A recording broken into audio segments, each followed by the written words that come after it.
জুমার দিনের কিছু সুন্নাত আছে, শুনবেন? জুমার দিনের প্রথম সুন্নত হচ্ছে জুমার দিনের ফজরের নামাজটা জামাতে পড়া। সবাই কয় খাইছে, হুজুরে দর্শে জায়গা মতো আসল জায়গায়। জুমার নামাজের প্রথম সুন্নত হচ্ছে ফজরের নামাজটা কি পড়া? জামাতে। আফদালুস সালাওয়াত ইনদাল্লাহি সালাতুল ফাজরি ফি ইয়াউমিল জুমআতি ফি জামাআহ। বিশ্বনবী বললেন জুমার নামাজের 15টা সুন্নত মুখস্থ রাখতে হবে। 1 নাম্বার সুন্নত ফজরের সালাত জামাতে পড়তে হবে। 2 নামাজ মুনাফিকদের কাছে সবচেয়ে কঠিন, একটা হচ্ছে ফজরের নামাজ আর একটা এশার নামাজ। এক আলেমকে জিজ্ঞেস করা হলো ফজরের বাতাসটা এত ঠান্ডা আর স্নিগ্ধ কেন? আলেম উত্তর দিয়েছিল, কারণ ফজরের বাতাসে মুনাফিকদের নাকের দুর্গন্ধ মিশে না। ফজরের বাতাসটা স্নিগ্ধ, ফজরের সময় আল্লাহওয়ালাদের আনাগোনা, মুসল্লিদের আনাগোনা, ইসলামের পক্ষের শক্তির আনাগোনা। চিল্লায় বলেন ঠিক কিনা? মসজিদে নববীতে জুমার নামাজের দৃশ্য আর ফজরের নামাজের দৃশ্য ছিল এক।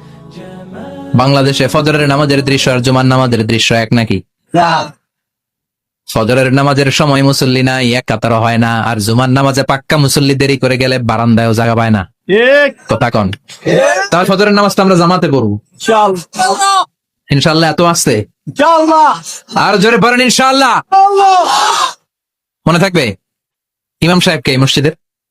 ইমাম কই? হাফেজ সাহেব কই? কালকে দেখবেন যে কি অবস্থা হয় ফজরের সময়। জুমার নামাজের মতো ভিড় হবে, আসা যাবে না। কথা কয় না। 2 নাম্বার সুন্নাহ হচ্ছে আসিওয়াক, মেসওয়াক করা। মাতসারাতুন লিল ফাম মারদাতুন লির রাব। মেসওয়াক করলে দাঁত পরিষ্কার থাকে, আল্লাহ খুশি হয়ে যায়। বিশ্বনবী বলেছেন, যদি আমার উম্মতের জন্য কষ্ট না হতো প্রত্যেক নামাজের আগে মেসওয়াক করা আমি ফরজ করে দিতাম। মেসওয়াক ছিল বিশ্বনবীর জীবনের শেষ আমল। এই মেসওয়াক করে বিশ্বনবী শেষ নিঃশ্বাস ত্যাগ করেছেন। আপনার নবী, আমার নবী, ওনার জীবনের সর্বশেষ আমল ছিল কি? সুবহানাল্লাহ কইবেন না?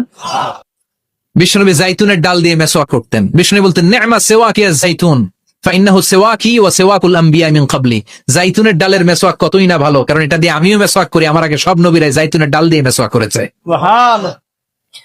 3 নাম্বার হচ্ছে দুহুন, তেল মালিশ করবেন। বিশ্বনবী জাইতুনের তেল দাড়িতে, চুলে আর গায়ে দিতেন।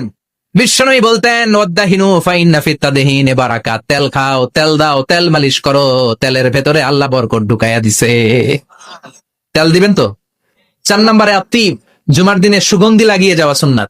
লাগাবেন? লাগাতে রাজি আছেন? বিশ্বনবী বলতেন, এই দুনিয়ার 3টা জিনিস আমার কাছে সবচাইতে প্রিয়। হুব্বিবা ইলাইয়া মিন দুনিয়াকুম সালাস। 1 হচ্ছে আন-নিসা, নারীদেরকে আমি পছন্দ করি। 2 হচ্ছে আতিব,